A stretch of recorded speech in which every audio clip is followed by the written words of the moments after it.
Mothers welcome back to my channel. આજે આપણે વાત કરવાના છીએ ફોર્મ્યુલા મિલ્ક વિશે.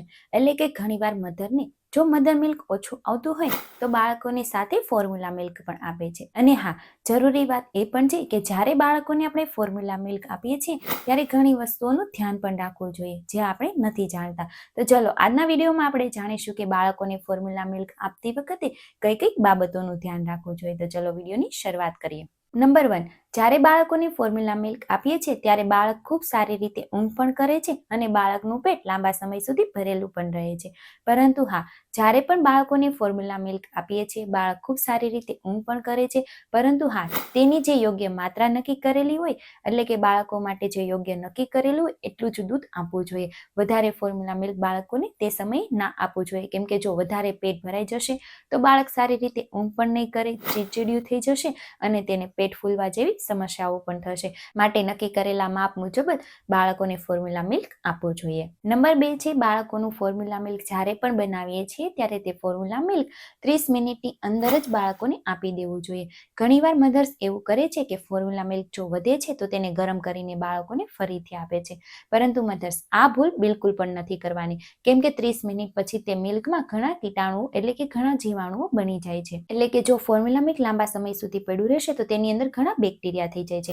માટે જ્યારે પણ બાળકો માટે ફોર્મ્યુલા મિલ્ક બનાવીએ છીએ તે 30 મિનિટની અંદર જ બાળકોને આપી દેવું જોઈએ. તેમજ હા, વધેલું દૂધ ક્યારે પણ ગરમ કરીને બાળકોને ના આપવું જોઈએ, કેમ કે તે બાળકોના સ્વાસ્થ્ય માટે ખૂબ જ હાનિકારક છે. નંબર 3 છે બાળકોને જ્યારે પણ આપણે ફોર્મ્યુલા મિલ્ક આપીએ છીએ ત્યારે શરૂઆતમાં તેને ધીમે ધીમેથી શરૂઆત કરવી જોઈએ. એટલે કે બાળકોને જ્યારે મધર મિલ્કની સાથે ફોર્મ્યુલા મિલ્ક આપીએ છીએ ત્યારે બાળકોને ધીમે ધીમે તેની શરૂઆત કરીએ, કેમ કે બાળકોને તેનો ટેસ્ટ એડજસ્ટ કરવામાં થોડો સમય લાગે છે. માટે બાળકોને થોડું થોડું જ્યારે ફોર્મ્યુલા મિલ્ક આપીએ પછી ધીમે ધીમે તે મિલ્કને વધારતું જવું જોઈએ.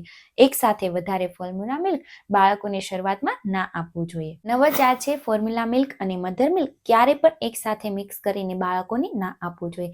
ઘણીવાર મધર્સ એવું પણ વિચારે છે કે ફોર્મ્યુલા મિલ્ક અને મધર મિલ્ક એક સાથે એડ કરીને બાળકોને આપી તો બાળકોના વિકાસ ખૂબ સારો એવો થાય છે, બાળક હેલ્ધી થાય છે. પરંતુ આ વાત બિલકુલ પણ ખોટી છે. ક્યારે પણ બાળકોને ફોર્મ્યુલા મિલ્ક અને મધર મિલ્ક એક સાથે એડ કરીને ના આપવું જોઈએ. અથવા તો બાળકોને મધર મિલ્ક આપો અથવા તો ફોર્મ્યુલા મિલ્ક આપો, કેમ કે જો બંને મિક્સ કરીને આપશો તો બાળકોને ઘણીવાર પાચનની સમસ્યાઓ થઈ શકે છે, પેટનો દુખાવો થઈ શકે છે, તેમજ ઘણી એલર્જી પણ થઈ શકે છે. માટે બંને દૂધ ક્યારે પણ મિક્સ કરીને બાળકોને ના આપવા જોઈએ. નંબર 5 છે બાળકોને જે પણ ફોર્મ્યુલા મિલ્ક સૂટ થઈ ગયું છે અથવા તો બાળકોને જે પણ ફોર્મ્યુલા મિલ્ક ફાવે છે તે જ આપવું જોઈએ.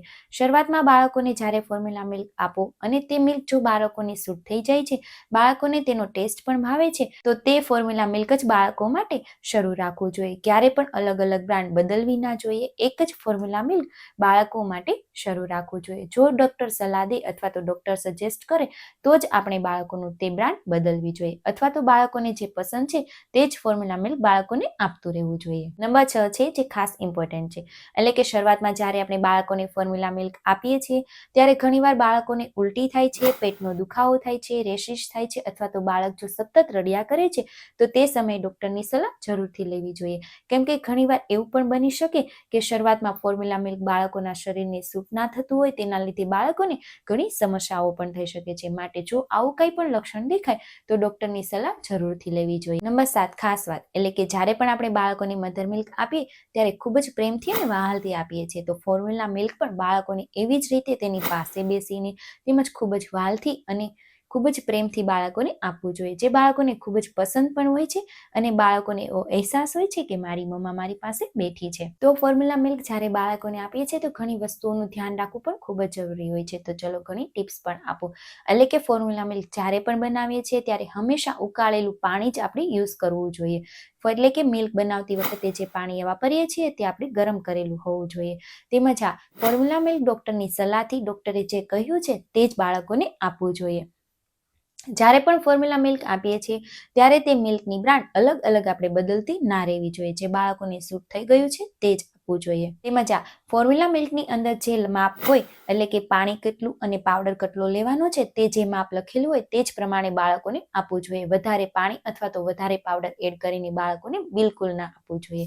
જ્યારે પણ ફોર્મ્યુલા મિલ્ક બનાવીએ છીએ બાળક પીતા પીતા થોડું વધી રહે છે તો તે સમયે બાળકોનું તે દૂધ 30 મિનિટની અંદર આપી દેવું જોઈએ અથવા તો તે બચે છે તો આપણે તેને ફેંકી દેવું જોઈએ. તો આ જ રીતે આપણે વાત કરી કે ફોર્મ્યુલા મિલ્ક જ્યારે પણ આપણે બાળકોને આપીએ છીએ તો ઘણી વસ્તુઓનું ધ્યાન પણ રાખવું જોઈએ.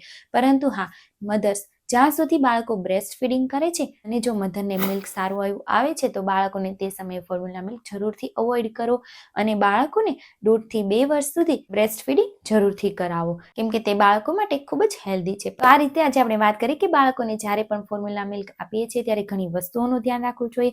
અને હા, મધર્સ જ્યાં સુધી તમને બ્રેસ્ટ ફીડિંગ બાળક કરે છે ત્યાં સુધી બાળકોને બ્રેસ્ટ ફીડિંગ જરૂરથી કરાવવું જોઈએ. જો માતાને દૂધ ઓછું આવે છે તો જ આપણે બાળકોને ફોર્મ્યુલા મિલ્ક આપવું જોઈએ. તો આવા જ નવા વિડીયો જોવા માટે મારી ચેનલને લાઈક કરો, શેર કરો અને સબસ્ક્રાઇબ કરવાનું ભૂલશો નહીં. Thank you.